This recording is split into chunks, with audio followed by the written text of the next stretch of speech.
Có những lời nói khi vừa thốt lên thì nhẹ miệng, tưởng như chẳng có gì, nhưng khi thời gian trôi qua, lòng lắng xuống rồi lại nặng cả một đời. Khẩu nghiệp sắc bén hơn gươm dao còn thấy vết thương, lời nói thì không. Vết thương của lời nói không chảy máu nhưng lại in sâu vào tâm thức con người, âm thầm nhức nhối. Trong video hôm nay trên Góc Suy Ngẫm, chúng ta sẽ cùng chiêm nghiệm lời Phật dạy về nghệ thuật giữ miệng khi nóng giận qua 3 câu chuyện vô cùng đời thường nhưng thấm đẫm triết lý. Hãy cùng lắng nghe, nhìn lại tâm mình để giữ được sự bình an, hạnh phúc và bảo vệ những mối nhân duyên quý giá nhất cuộc đời nhé. Kính chào quý vị và các bạn đang lắng nghe video trên kênh Triết lý Sống tốt 99. Quý vị thân mến, đến một lúc nào đó trong đời, ta không còn bận tâm chuyện hơn thua.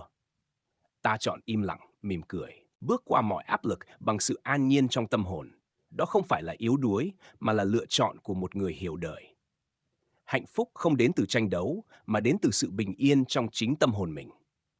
Giữa những bộn bề của cuộc sống, ta chỉ mong năm tháng trôi qua trong tĩnh lặng. Kiếp này bình an cho ta và cho những người ta yêu thương.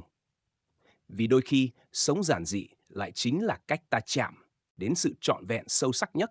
Thế nhưng, cuộc sống vốn dĩ không dễ dàng. Mỗi nhà, mỗi cảnh, mỗi người đều có những nỗi khổ tâm riêng. Có những lúc áp lực dồn nén khiến chúng ta không làm chủ được cảm xúc.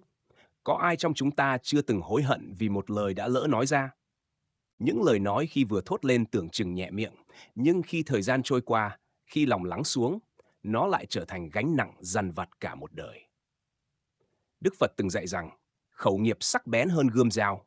Gươm dao làm tổn thương thể xác, còn thấy được vết thương, còn lời nói thì không. Vết thương của lời nói không chảy máu, không để lại sẹo trên da thịt, nhưng lại găm sâu vào tâm thức, âm thầm nhức nhối mỗi khi nhớ lại. Khi tâm còn nóng, khi giận còn bốc, khi cái tôi đang bị chạm đến, lời nói lúc ấy hiếm khi là trí tuệ. Phần lớn chỉ là phản ứng của sự tự ái, của nỗi bất an và mong muốn hơn thua. Người ta thường nghĩ mình nói cho hạ giận, nói rồi thôi. Nhưng thật ra lời nói không bao giờ thôi. Nó đi vào tai người khác, ghim thẳng vào lòng họ rất lâu, đôi khi là mãi mãi. Tâm nóng giận thì lời nói mang theo lửa. Và khi lửa đã bén, không dễ gì dập tắt ngay được. Một câu nói vô tình buông ra trong gia đình có thể khiến bữa cơm đang ấm cúng bỗng trở nên lạnh lẽo. Một lời nói thiếu suy nghĩ nơi công sở có thể đẩy một mối quan hệ đang tốt đẹp vào sự xa cách vô hình. Đó là câu chuyện của anh Tuấn và người bạn tri kỷ cùng nhau lập nghiệp từ 2 bàn tay trắng suốt 10 năm.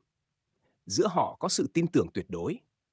Thế nhưng, chỉ vì một hiểu lầm nhỏ trong việc phân chia lợi nhuận, trong cơn giận dữ, anh Tuấn đã buông một câu nghiệt ngã. Cậu đúng là loại người không đáng tin. Câu nói ấy thốt ra bằng lửa, không bằng trí tuệ.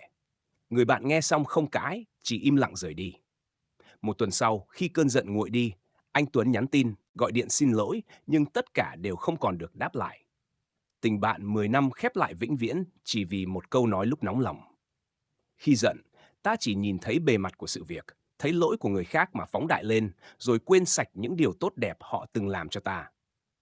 Trí tuệ lập tức lùi lại, nhường chỗ cho cái tôi tổn thương trỗi dậy. Chuyển cảnh sang không gian văn phòng họp căng thẳng, nhưng có một người vẫn bình tĩnh ghi chép. Phật không dạy chúng ta phải câm lặng hay chịu đựng ở mức. Phật dạy chúng ta biết quay về nhìn lại tâm mình trước khi nói. Im lặng đúng lúc không phải là yếu đuối, trốn tránh, mà là sự tỉnh thức sâu sắc. Như mặt hồ khi gió lặng thì nước tự trong, tâm ta cũng vậy. Chỉ cần đừng khuấy động thêm bằng những lời nói vội vàng. Hãy nhìn vào câu chuyện của chị Hạnh.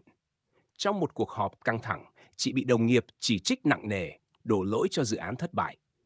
Ai cũng chờ đợi một màn tranh cãi nảy lửa. Nhưng chị Hạnh chọn im lặng, lặng lẽ ghi chép lại mọi ý kiến. Chiều hôm đó, chị gửi một email ngắn gọn, không một lời oán giận, chỉ đính kèm đầy đủ số liệu, bằng chứng chứng minh khâu của chị làm đúng và lỗi thuộc về bộ phận khác. Ngày hôm sau, trước khi nói, đặc biệt là lúc nóng giận, hãy để lời nói của mình đi qua 3 cánh cửa mà Đức Phật đã dạy. 1. Lời này có thật không? 2. Lời này có cần thiết không? 3. Lời này có mang lại lợi lạc, tình thương không? Nếu không qua được 3 cánh cửa này, im lặng chính là lựa chọn tối ưu để giữ phúc báo cho mình và sự an ấm cho người. Hiển thị màn hình kết thúc, kêu gọi đăng ký kênh Góc Suy Ngẫm. Quý vị và các bạn thân mến, tu không phải là điều gì quá xa xôi nơi thiền môn thanh tịnh. Tu chính là cách chúng ta đối xử với những người gần gũi mình nhất mỗi ngày. Mỗi lần cơn giận khởi lên, hãy dừng lại một nhịp, hít một hơi thật sâu. Chia sẻ này ý nghĩa, xin hãy nhấn like, chia sẻ và đăng ký kênh để cùng lan tỏa những thông điệp bình an đến mọi người. Chúc quý vị luôn giữ được tâm an, môi mỉm cười và tràn ngập hạnh phúc trong cuộc sống. Xin chào và hẹn gặp lại trong những video tiếp theo. Hình ảnh mặt hồ nước tĩnh lặng, có chiếc lá khẽ rơi tạo nên những gợn sóng.